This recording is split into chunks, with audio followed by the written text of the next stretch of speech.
बिस्मिल्लाहिर्रहमानिर्रहीम। आज हम स्टार्ट करने लगे स्पाइनल कॉर्ड की डेवलपमेंट को। तो स्पाइनल कॉर्ड की डेवलपमेंट को समझने से पहले हम स्पाइनल कॉर्ड की ग्रोथ एनाटॉमी को डिस्कस करते हैं कि स्पाइनल कॉर्ड की ग्रोथ एनाटॉमी होती किस तरह है।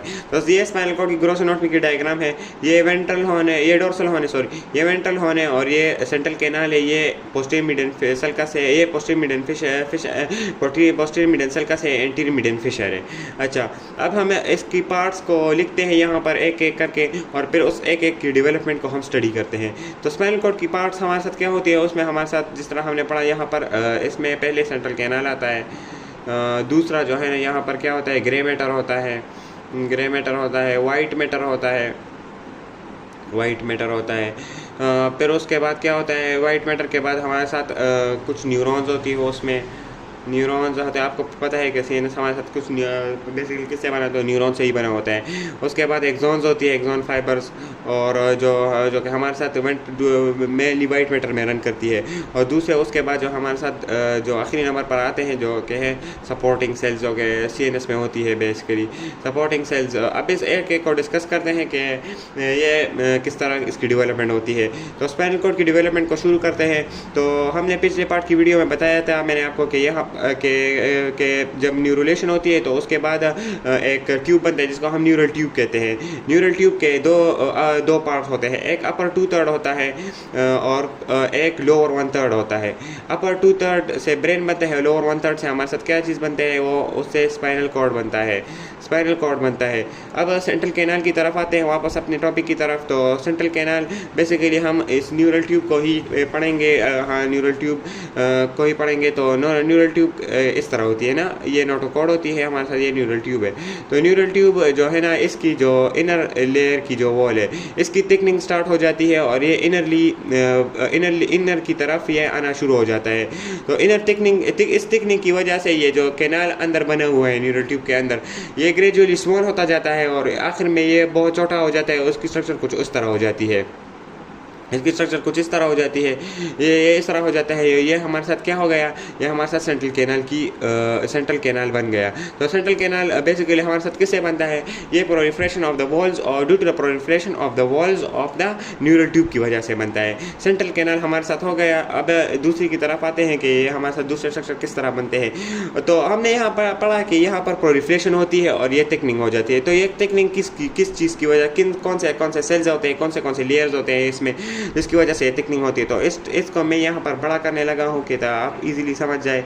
तो ये हमारे साथ बेसिकली क्या है, ये सेंट्रल कैनाल की जो इनर जो कि वॉल है उसकी थिकन वॉल है, उसका मैंने बड़ा किया हुआ है। बेसिकली इसको हम 3 जोन्स में डिवाइड करते हैं। पहले वाले जोन को हम क्या कहते हैं, वेंट्रिकुलर जोन कहते हैं, वेंट्रिकुलर जोन, वेंट्रिकुलर जोन कहते हैं। बीच वाले लेयर को हम इंटरमीडिएट जोन कहते हैं, इंटरमीडिएट जोन कहते हैं। और इसको दूसरा नाम क्या कहते हैं, मेंटल जोन भी कहते हैं, इंटरमीडिएट और मेंटल जोन।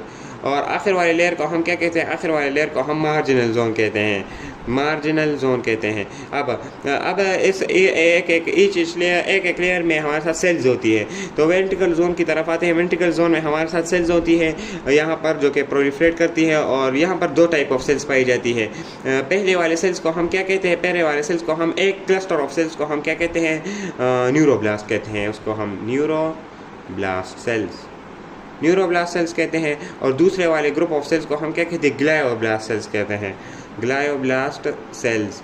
अब न्यूरोब्लास्ट सेल्स किस चीज़ की फॉर्मेशन में हेल्प करता है, न्यूरोब्लास्ट सेल हमारे साथ न्यूरॉन्स की फॉर्मेशन में हेल्प करता है, जो कि स्पाइनल कॉर्ड की बेसिक स्ट्रक्चर जो न्यूरॉन्स है वो बनाती है ना, न्यूरोब्लास्ट सेल्स उसकी फॉर्मेशन में हेल्प करते हैं हमारे साथ न्यूरॉन्स की। अब ग्लायोब्लास्ट सेल्स किस चीज़ की फॉर्मेशन में हेल्प करता है, ग्लायोब्लास्ट सेल्स हमारे साथ जो है ना, आपको पता है कि सेंट्रल नर्वस सिस्टम में हमारे साथ न्यूरॉन्स और ग्रे मैटर के अलावा एक और सेल जिसको हम सपोर्टिंग सेल्स कहते हैं।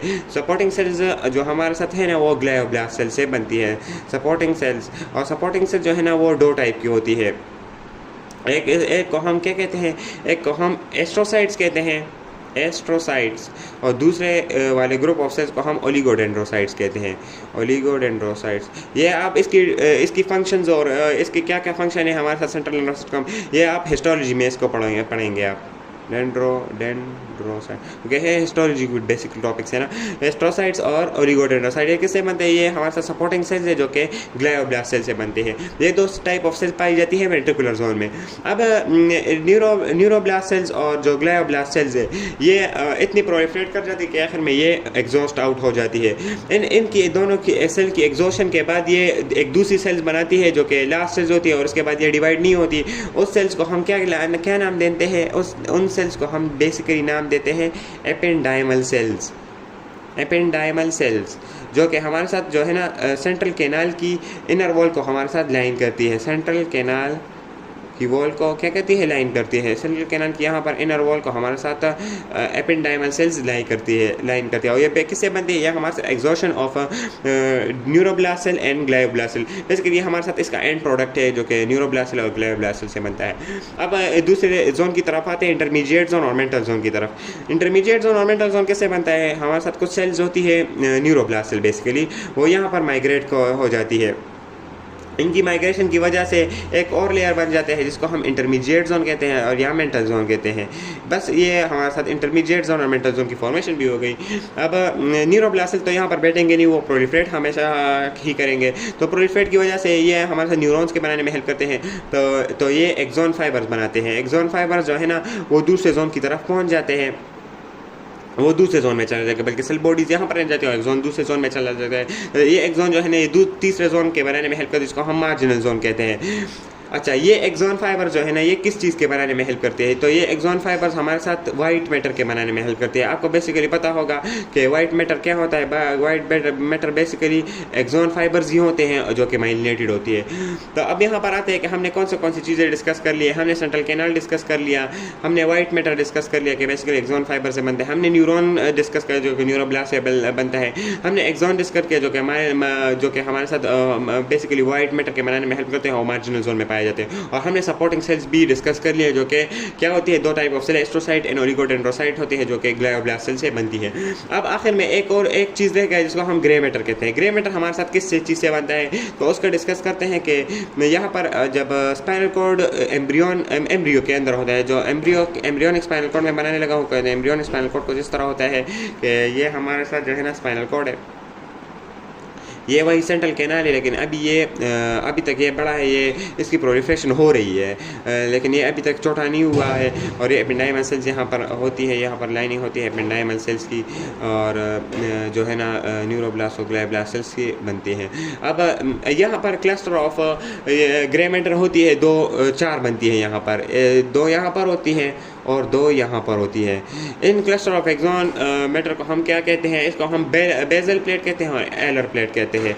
इस वाले को जो है डोर्सली प्रेजेंट होते हैं इसको हम एलर प्लेट कहते हैं, एलर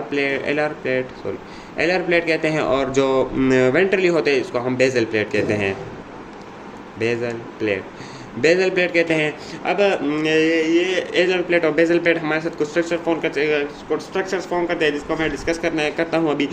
अब इसके अलावा यहाँ पर एक सल्कस बनता है लेटरली जो कि वॉल ऑफ सेंट्रल कैनाल में बनता है। इस सल्कस को हम क्या कहते हैं? यहाँ पर सल्कस, ये सल्कस बना हुआ है, इसको हम क्या कहते हैं? सल्कस लिमिटेंट्स। सल्कस लिमिटेंट्स, बेसिकली सल्कस लिमिटेंट्स का फंक्शन क्या होता है? सल्कस लिमिटेंट्स का फंक्शन ये होता है कि ये बेजल प्लेट और एलर प्लेट हमारे साथ सेपरेट आउट करते हैं, और फिर यहाँ पर एक डिप्रेशन हो जाती है जो कि एलर प्लेट और बेजल प्लेट को हमारे साथ सेपरेट आउट करते हैं, सल्कस बन जाता है हमारे साथ सेंसरी और मोटर रूट के दरमियान। अब एलर प्लेट और बेजल प्लेट्स के साथ हमारे साथ बनता क्या है एलर प्लेट और बेजल प्लेट से? तो जब स्पाइनल कॉर्ड हमारे साथ फीटल लाइफ में पहुँच जाता है और अपनी आखिरी स्टेज में पहुँच जाता है और तकरीबन फिनिश होने तक आ जाता है, तो वो हमारे साथ आखिरी कुछ स्ट्रक्चर इसकी कुछ इस तरह हो जाती है। आखिरी स्ट्रक्चर कुछ इस तरह हो जाती है। ये हमारे साथ पोस्टीरियर मीडियन सल्कस हो गया, ये एंटीरियर मीडियन फिशर हो गया, ये डोर्सल हॉर्न हो गया, ये वेंट्रल हॉर्न हो गया, और ये हमारे साथ सेंट्रल कैनाल हो गई। तो ये बेसिकली ये डोर्सल हॉर्न बना किससे है? ये वही जो एलर प्लेट है ना, यहाँ पर हमने डिस्कस किया था, जो डोर्सल हॉर्न है ये बेसिकली एलर प्लेट से ही बनता है। तो हमारे साथ डोर्सल हॉर्न किससे बनता है? ये एलर प्लेट से बनता है। ये कंफ्यूज ना कीजिएगा कि ये कुछ और चीज़ से बनता है, ये हमारे साथ एलर प्लेट से ही बनता है। डोर्सल हॉर्न एलर प्लेट से बनता है। ये हमारे साथ वेंट्रल हॉर्न है। वेंट्रल हॉर्न किससे आता है? वेंट्रल हॉर्न हमारे साथ जो है ना ये बेजल प्लेट से बनता है।